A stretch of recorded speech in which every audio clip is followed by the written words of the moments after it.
At the end of reading the book, essentially you should be able to construct an equity index. More importantly, you should be able to construct it using precise methodology that's been refined over time.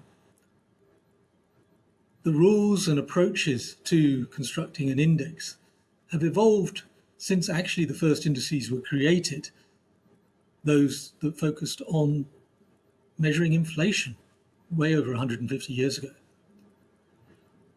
Those indices were initially geometric and they evolved for equity markets and essentially were developed into arithmetic indices. All this is explained. As markets became more sophisticated, people needed better diversification and they needed to link how to construct indices to academic norms of what optimal indices are. This is again explained, but mean variant optimal indices, for example, are based upon the capital asset pricing model. The way that we construct weights, the way that we determine sectors, countries, all of that is explained, as are other index methodologies like factor indices and essentially the approach to constructing bespoke indices, for example, socially responsible ones.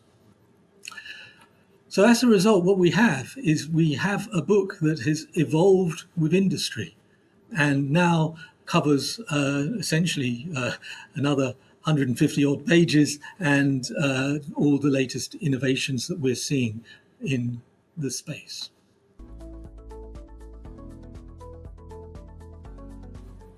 So the book is clearly aimed at investment practitioners, although I have actually ended each chapter with a Q&A should students want to use it at a master's level program. I myself am what you call a late career academic. So I actually had a career in fund management before returning to become an academic focused specifically on index construction. As a result, what you get in the book, hopefully, is a bit of that experience coming through. In other words, a practitioner's insight with the rigor of academia.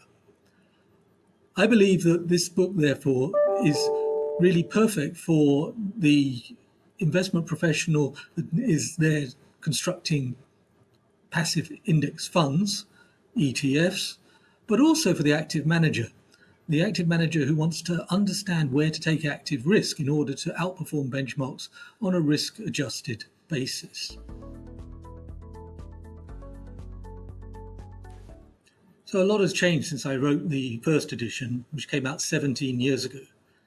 Essentially, when that came out, markets were on this bandwagon of index funds and indexation. And people wanted to know how to essentially construct an index so that they could create index products.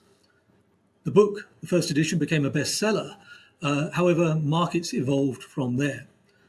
There was a bit of a pushback against the growth in indexation, and what we saw was the rise of hedge funds, a subject which is covered in terms of how to do hedge fund indices in the book. Also a rise in alternative investments, again, another area that is covered in the new edition. What hedge funds and alternative investments did was slice and dice investment products in as much as they compartmentalize the risk and they leveraged, in some instances, that risk, which meant that you need different types of benchmarks to be able to measure them. So actually, this new edition has over 150 new pages, a couple of new chapters, and focuses essentially on where we are in the markets today, where we want to go with a benchmark or an index so that we make it suitable for investment practitioners.